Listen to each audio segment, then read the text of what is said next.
Okay, here with Jamie Arthur, boxing tomorrow night for both the Commonwealth and the British title. You're the Commonwealth champion. Yeah. What does it mean to you? Because obviously a few years ago things were looking bleak, but now you've turned everything around.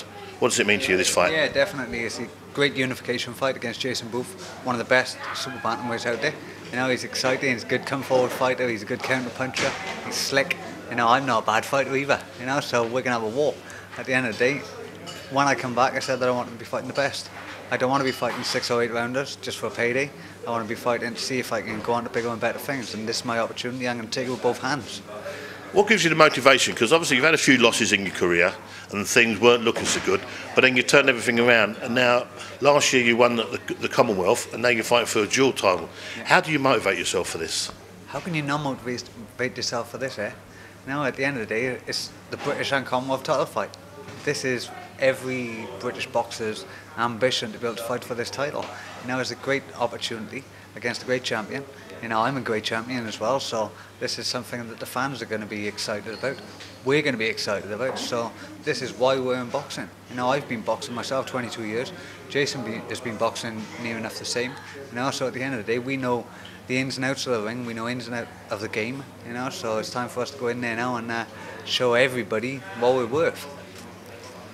How much have you studied Booth?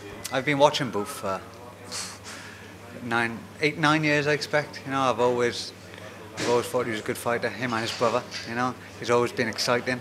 So to be in the ring with him is great, yeah, because like I said, at the end of the day, I'm here, I'm Commonwealth champion. I'm going to go on to bigger and better things. Jason said I'm not going to last 6 rounds. This fight might not last 6 rounds, but I'm going to be on top, I'm going to win. Okay, so fact of the matter, don't matter what he's done in the past, no matter what I've done in the past. We're here tomorrow night to have a fight and see who's going to be the best. And as I said, I'm the one that's coming out on top. If you come out on top tomorrow, what are you looking forward in future? European title shot. You know, I know Willie Casey's just relinquished the European title to fight for the world title. So that's a good opportunity, you know, and then maybe world titles further on down the line. If Jason can do it, you know, Rendell Monroe have just done it as well. You know, they both boxed for world titles, both give absolutely amazing accounts for themselves. So now maybe it's my turn to go on to fight for these world titles as well. Brilliant. Good luck tomorrow night. Thank you very much. Joining us now, Olympian David Price. Tomorrow your night fight. Who are you boxing against?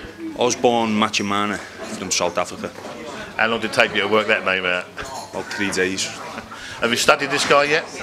Well, no, because there's only one fight of him that we've seen on YouTube, and that's against Corey Sanders, and the fight lasts half a round, so he stops Sanders with a left hook to the body, but couldn't really take much from it. So we've looked through his record, looked through his boxed. That's all we can do really, so I'm just going to have to be 100% switched on in there and concentrate on what I'm going to do rather than worrying about what he's going to do.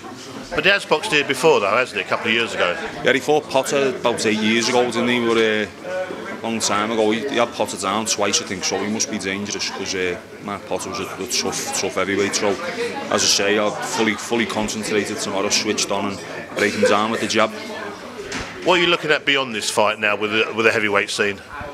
We're just taking each fight as it comes really. We'll sit down after this and discuss where we want to go from here, but there's plenty of options ahead. You know, there's obviously a Commonwealth title eliminator, but I don't know what the situation is regarding the Commonwealth champions Eric Chisora, because he's fighting for a world title, so politics could get in the way of anything like that, but we'll decide what route we're going to go down. But by the end of the year I definitely want to be a champion of some sort.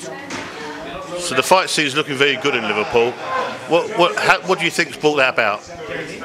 To be honest, I think for years Liverpool was the hotbed for the top amateurs. You know, you had myself, Stephen Smith, Tony Bellew, all good amateurs coming through, and we've all obviously turned pro in good time. It was always going to happen. We were always going to turn pro, but the lads seem to be producing it as professionals as well. You know, we've got, as I said, the others. We've got Paul Smith, John Watson, little Paul Edwards. There's plenty to name, and long may it continue.